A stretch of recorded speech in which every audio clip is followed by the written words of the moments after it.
اور ارشاد فرمایا وَإِذْ أَخَذَ رَبُّكَ، اے میرے محبوب آپ یاد کیجئے، قربان جائیے ان کے علم کی کیا ہی مثال ہے، اور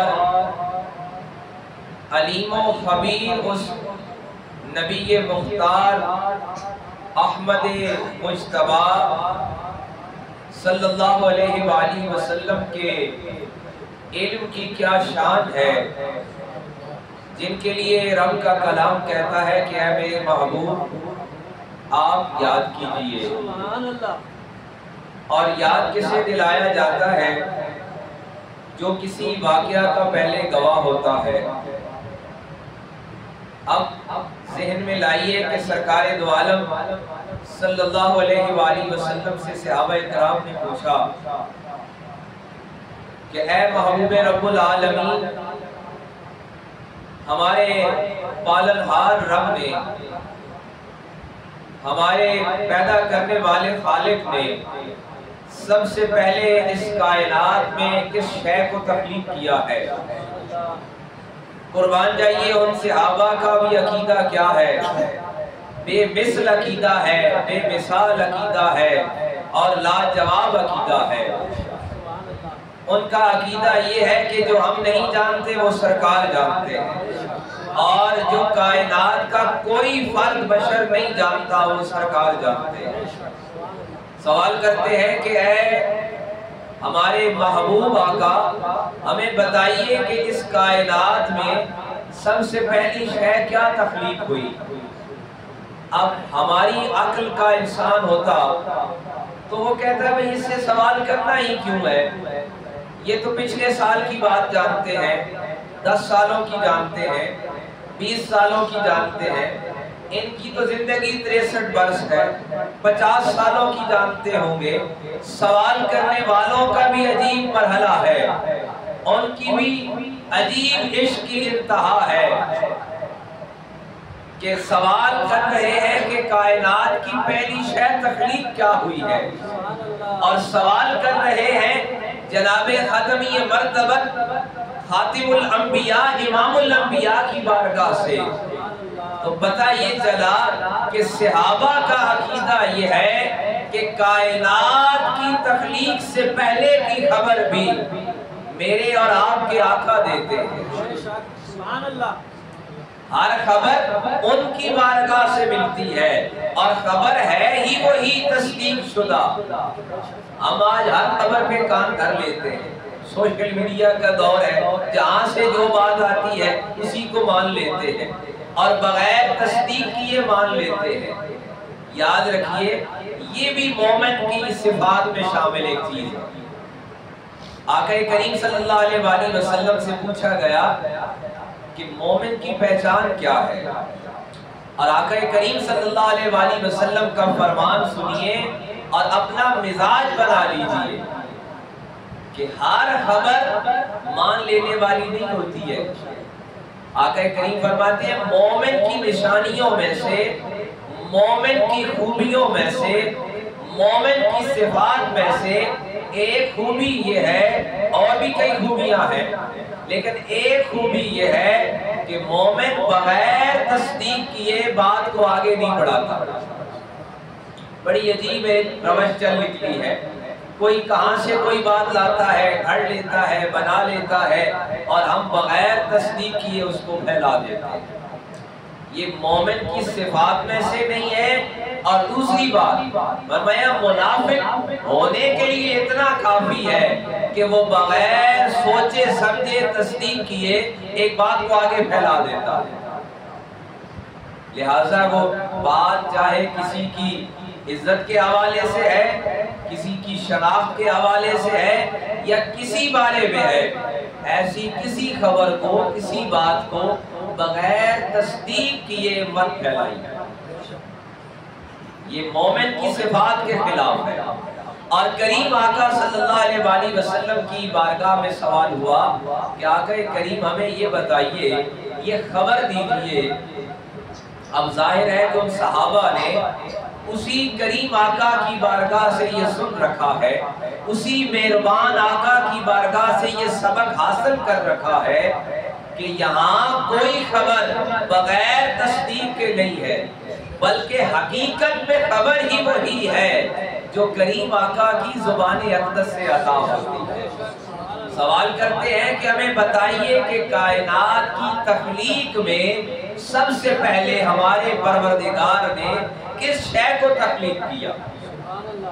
محدثین نے، علماء نے اس حدیث پر بڑی بحث کی ہے، اور احادیث کی صفات میں احادیث کے جو مختلف درجے ہیں ان میں اس حدیث پر بڑی بحث ہوئی ہے، اور آقا کریم صلی اللہ علیہ وآلہ وسلم کی حدیث مبارکہ کا انداز دیکھیے۔ یہ نہیں فرمایا کہ میں نہیں جانتا یا میرے پاس خبر نہیں ہے، وہ سب جانتے ہیں اور وہ ہمیں بھی جانتے ہیں۔ آقا کریم کا یہ بھی فرمان ہے، یہ بھی حدیث مبارکہ ہے کہ میں اپنے درود پڑھنے والے کو اس کے شجرے کے ساتھ جانتا، اس کے نسب کے ساتھ جانتا۔ آقا کریم صلی اللہ علیہ وآلہ وسلم ارشاد فرماتے ہیں، اول ما خلق اللہ نوری، بارگاہ رسالت سے سوال کرنے والوں، یہ وہ بارگاہ ہے جہاں سوال کیا جائے تو دامن خالی نہیں جاتا۔ جس نے علم مانگا اسے علم عطا کیا گیا، جس نے علم مانگا اسے علم عطا کیا گیا، اور جس نے شجاعت مانگی اسے شجاعت عطا کی۔ اور یہ تو ایسی بارگاہ ہے جہاں بن مانگے عطا کیا جاتا ہے۔ ایک صحابی ہے، ایک غزوہ کے دوران کوئی تیر یا نیزہ لگا، ایک آنکھ کا ڈیلا باہر آ گیا۔ جدید سائنس نے بڑی ترقی کر لی ہے اور بہت عروج حاصل کر لیا ہے انسانی عقل نے، پورا آنکھ کا جو یہ ظاہر ہے ڈیلا ہے یہ سارا باہر آ گیا۔ محدثین نے لکھا کہ صحابی کا عقیدہ یہ ہے کہ وہ ہاتھ کی ہتھیلی پہ رکھ کے بارگاہ رسالت میں حاضر ہو گئے، اور کریم آقا نے یہ نہیں فرمایا کہ کیوں آ گئے ہو، یہ تو نہیں ہو سکتا ہے۔ کریم آقا نے ان ہاتھوں سے جن کو اللہ کے کلام نے ید اللہ کا قرار دیا، اللہ کا ہاتھ قرار دیا، ید اللہ فوق ایدیہم، وہ خود مثال سے پاک ہے، جسم سے پاک ہے، ہر حاجت سے پاک ہے، لیکن اپنے محبوب کی صفات کی مثال ایسے دی کہ ان کا ہاتھ، ان کے ہاتھ کی بات کرتے ہو تو یہ رب کے کلام کی گواہی لکھ لو، ید اللہ، یہ اللہ کا ہاتھ ہے۔ کریم آقا نے اپنے اس ید اللہ والے ہاتھ سے، مبارک ہاتھ سے وہ ڈیلا اٹھا کے صحابی کے اسی جگہ پہ رکھا۔ اب صحابہ پوچھتے ہیں بتا کیسا نظر آتا ہے؟ وہ کہتا ہے جو اللہ نے دی تھی وہ بھی بہت اعلیٰ تھی، لیکن ایسا لگتا ہے جو محبوب نے عطا کی ہے وہ اور بہتر ہے۔ اور وہ کہتے ہیں میں فرق ہی نہیں کر سکتا کہ کون سی آنکھ نکلی تھی۔ تو وہ بارگاہ ایسی بارگاہ ہے وہاں جو سوال ہوتا ہے اس پہ بن مانگے عطا کیا جاتا ہے۔ صحابہ کرام نے پوچھا کہ پہلے کس کو تخلیق کیا گیا؟ آقا کریم نے فرمایا اول ما خلق اللہ نوری۔ اے میرے جان نثار صحابہ تو سنو، تم نے سوال کیا ہے تخلیق آدم کا، تخلیق کائنات کا۔ میں نے پہلے عرض کیا کہ کوئی ہماری طرح کا بشر ہوتا، عقل سے سوچتا۔ آج کا انسان بڑا عقل والا ہو گیا، ہر چیز کو عقل سے پرکھتا ہے۔ ہم جس سوشل میڈیا کے دور میں رہ رہے ہیں یہ بھی ایک بڑی لہر ہے، یہ بھی ایک بڑا طوفان مچا ہے کہ ہم وہ مانیں گے جو عقل میں آتا ہے۔ تو عقل ہے کیا؟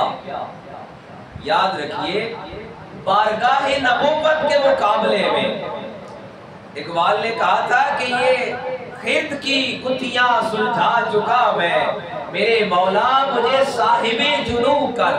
عقل بڑی اچھی ہے اور دنیا کے سارے معاملات میں عقل کو ساتھ رکھیے اور عقل سے کام لیجئے۔ اور یہ بھی حدیث مبارکہ ہے کہ کریم آقا نے فرمایا کہ مومن کی جو فراست ہے وہ اللہ کے نور سے عطا کی جاتی ہے۔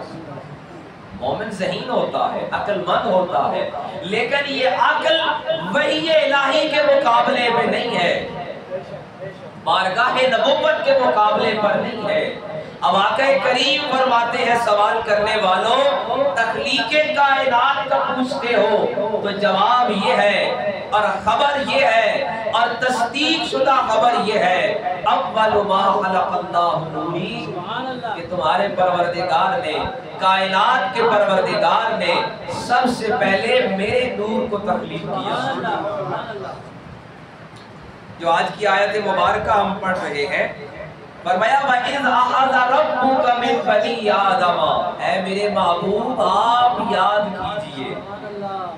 مفسرین کرام فرماتے ہیں قرآن مجید میں چند ایک مقامات ایسے ہیں جہاں اللہ نے کسی وعدے کو یاد کرایا۔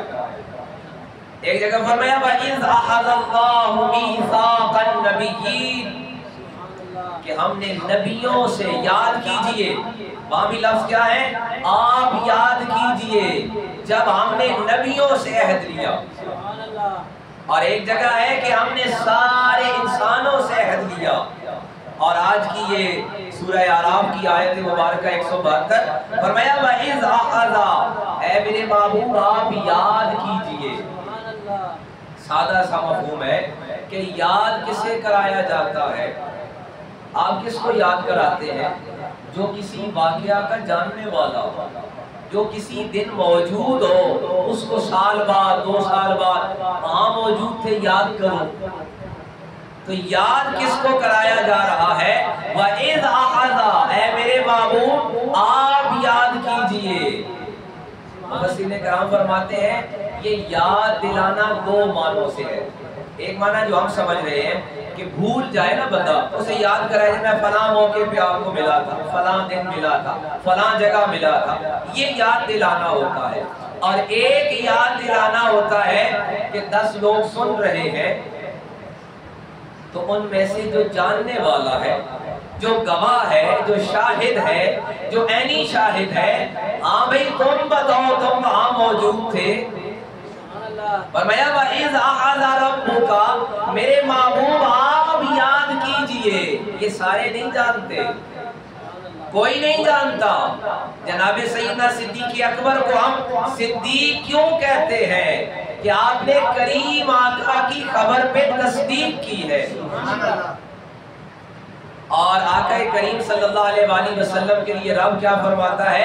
وَإِذْ أَخَذَ، میرے محبوب آپ یاد کیجئے، رَبُّكَ مِن بَنِي آدَمَ، جب آپ کے رب نے، جب تیرے رب نے، مِن بَنِي آدَمَ مِن ظُهُورِهِمْ ذُرِّيَّتَهُمْ وَأَشْهَدَهُمْ عَلَىٰ أَنفُسِهِمْ، ساری اولاد آدم کو ان کے سامنے پیش کیا۔ ساری اولاد آدم کے گواہ سرکار ہیں، ساری اولاد آدم کے گواہ سرکار ہیں۔ اس لیے ہم قرآن کی گواہی ساتھ یہ بھی یاد رکھیے کہ قرآن نے کہا شاہداً ومبشراً ونذیراً۔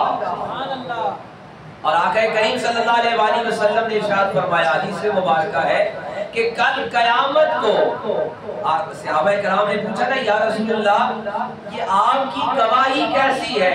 تو قرآن نے کہا کہ آپ گواہ ہیں۔ تو کریم آقا نے فرمایا کل بروز حشر سارے نبیوں کے لیے میری گواہی دی جائے۔ اور اس کائنات ارضی میں، اس زمین پہ رہتے ہوئے رب فرماتا ہے میرے محبوب آپ گواہ ہیں، آپ یاد کیجئے جب ساری اولاد آدم کو ہم نے جمع کیا، من بنی آدم من ظہورہم، ان میں سے سامنے کیا، ذریتہم، ساری اولاد کو، واشہدہم علی انفسہم، اور ان سب سے گواہی لی اس پر۔ الست بربکم، اب یہ گواہی کیا تھی؟ یہ سوال کیا تھا؟ معاملہ کیا تھا؟ کس چیز کی گواہی لی گئی؟ گواہی یہ تھی الست بربکم، کیا میں تمہارا رب ہوں؟ قالوا بلا، سب نے کہا بے شک تو ہی ہے۔ اب لوگ کہتے ہیں نا یہ اولیاء کی بات کیوں ہے، یہ بزرگوں کی بات کیوں ہے؟ تو قبلہ عالم حضرت سیدنا پیر میر علی شاہ رحمۃ اللہ علیہ فرماتے ہیں کالو بلا تے کل دی گل ہے اسا اگے پریت لائی ہوئی جدوں دو ملے تدا میم گواہی دیتی آئی جدوں دو بیٹھے اتے میم گواہی دیتی یہ میم کی گواہی ہے یہ محمد کی گواہی ہے یہ نبی رحمت کی گواہی ہے رب فرماتے ہیں میرے محبوب میری ربوبیت کا اقرار سب نے کیا اور اس اقرار کے گواہ آپ ہیں قربان جائیے یہ سرکار کے علم کی بات ہو رہی ہے یہ سرکار کی نعت کی بات ہو رہی ہے یہ ان کی توصیف کی بات ہو رہی ہے لوگ کہتے ہیں آپ اشعار سنائیں قربان جائیے قرآن سے بڑھ کر نعت نبی اور کون سی ہے قرآن سے بڑھ کر نبی کی شان اور کون سی ہے قرآن کہتا ہے کہ ان کی توصیف یہ ہے ان کی خوبی یہ ہے کہ یہ شان ربوبیت کے گواہ ہیں یہ توحید کے گواہ ہے الستو بربکم کے وعدے کے گواہ ہے قالو بلا شہدنا اے میرے محبوب ہم نے آپ کو اس سارے واقعہ کا گواہ بنایا اب ساری امتوں کے گواہ سرکار ہیں سارے نبیوں کے گواہ سرکار ہیں اسی لیے آپ امام الانبیاء ہیں اسی لیے آپ خاتم الانبیاء ہیں اسی لیے آپ شاہداً و مبشراً و نذیرا ہیں کہ آپ سب کے گواہ بنائے گئے ہیں تو عزیز مکرم یہ آج کی آیت نمبر 172 سورہ اعراف سے سرکار دو عالم صلی اللہ علیہ وآلہ وسلم کی علم کی شان لیے ہوئے اور رب کی توحید کا پیغام لیے ہوئے کہ آج جو توحید کا انکار کرتا ہے وہ اپنے اس وعدے کو توڑ رہا ہے جب کلمہ پڑھایا جاتا ہے کسی کو تو اس کو کیوں کہا جاتا ہے کہ تم پڑھ اشہد ان لا الہ الا اللہ یہ کس کی گواہی ہے یہ اسی وعدے کی یاد دہانی ہے جو ہر روح اس بدن میں اس زمین پہ آنے سے پہلے عالم ارواح میں الستو بربکم کے موقع پر قالو بلا کہہ کر آ چکا ہے ہر روح نے وہاں کہا کہ قالو بلا تو ہی ہمارا رب ہے اور ہم اس بات کی گواہی دیتے ہیں اب اس واقعہ پر اس مرحلے پر اور اس توحید کے اجتماع پر گواہ کون ہے اس کے گواہ سرکار دو عالم امام الانبیاء محمد عربی صلی اللہ علیہ وآلہ وسلم ہے اور کل بروز حشر بھی سارے نبیوں کی نبوت کے گواہ سرکار ہوں گے تو عزیز مکرم آقا کریم صلی اللہ علیہ وآلہ وسلم کی ذات مقدس سے نسبت اور وفاداری یہ ہمارے ایمان کا حصہ ہے یہ آیت ہمیں یہ سبق دے رہی ہے کہ جب ہم یہ کہتے ہیں